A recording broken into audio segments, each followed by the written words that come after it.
Scrum Masters Elite _UK, in-depth and human-centered rugby insights. Subscribe to the channel to join us on the journey. Klerk is currently in South Africa recovering from an injury after missing most of the 2025-26 Japan Rugby League One season. Seeing a 34-year-old player forced to step away from the game always makes me reflect.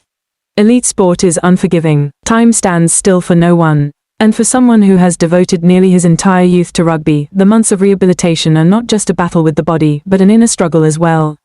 I often wonder, when he has to sit on the sidelines watching his teammates compete, what goes through his mind? Perhaps it is a quiet questioning of self-worth, of the future, of how much more he can still contribute. According to reports from Rapport, an Afrikaans language publication, the Cheetahs, the Bloemfontein-based club, have unexpectedly emerged as a potential contender for his signature. What caught my attention was not just the transfer possibility, but the context behind it. The Cheetahs recently received investment from a consortium of more than 10 local businessmen, clearing millions of rand in debt and rescuing the club from the brink of bankruptcy. In the modern sporting world, where financial figures can determine the survival of long-standing traditions, a group of local entrepreneurs stepping in to save a team carries deep communal value. It reminds me that sport is not merely an industry, it is pride, regional identity, and shared memory passed down through generations. If Klerk is seriously considering a return to South Africa to wear the Cheetahs jersey, it would not simply be a professional decision. He may have to accept a significant pay cut compared to offers from Papinian in the top 14 or Sale Sharks in England. In an era where multi-million-dollar contracts often dominate priorities, an athlete willing to sacrifice income to be closer to family represents a profoundly human choice. I am not in his position, so I cannot judge. But I can learn something from it. Money matters, yet it is not always the sole measure of success. The idea that Klerk is seriously considering a move to the Cheetahs to be nearer to his family makes me reflect deeply on the meaning of home. At 34, after many years playing abroad, the value of emotional stability may become more important than ever. As a career gradually enters its twilight, people often long to return to what feels most familiar. That is not retreat, it can be a sign of maturity. Although his role with the Springboks diminished somewhat last year, coach Rassie Erasmus has repeatedly affirmed that he remains in the selection mix and regularly attends team meetings via Zoom. This highlights something important. A player's value is not defined solely by minutes on the field, but also by experience, presence, and voice in the locker room. I have always believed that in any collective, experienced individuals serve as emotional pillars.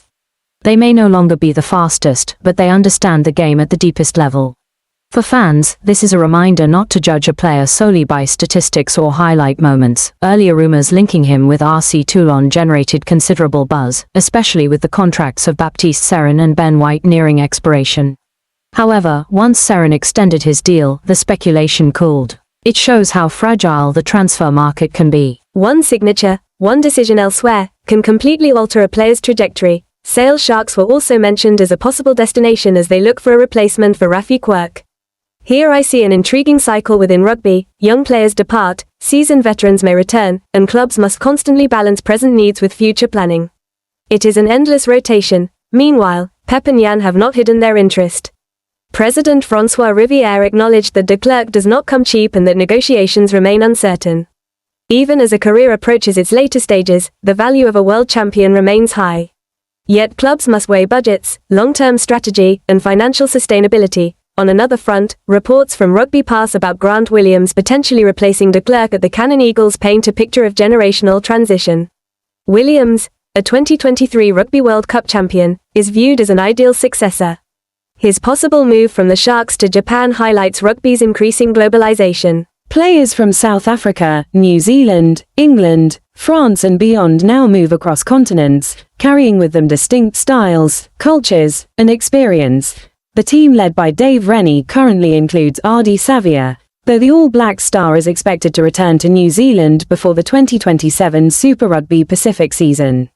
That would open financial space to recruit another international star. Looking at the broader picture, I realize that an athlete's career never exists in isolation. It is always intertwined with strategy, budgets, vision, and personnel changes elsewhere. From all of this, I draw several lessons for myself. First, life is a series of choices. No option is perfectly complete. Staying in Japan, moving to France, returning to England, or going home to the Cheetahs, each path carries both benefits and trade-offs.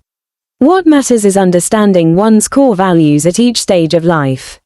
When young, we may prioritize challenge and financial growth. With maturity, family and inner peace may become paramount. Second, I learned that reputation is not immune to time. Even a world champion must confront injury, competition, and uncertainty about the future.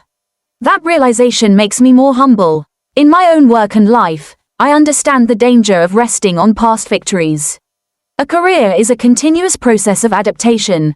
Third, the Cheetahs story reminds me of the power of community.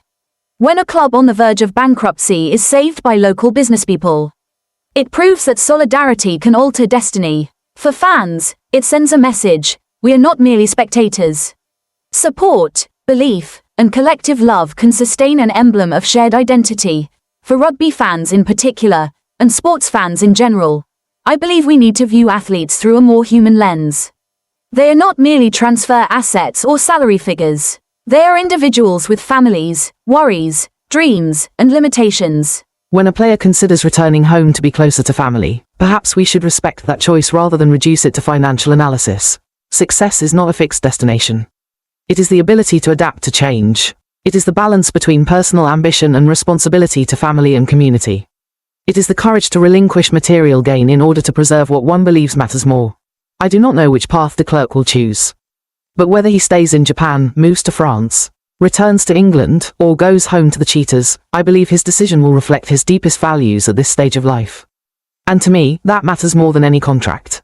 If I must draw one final message for myself, for fans, and for all of us, it is this: live and choose based on enduring values, not merely short-term gains.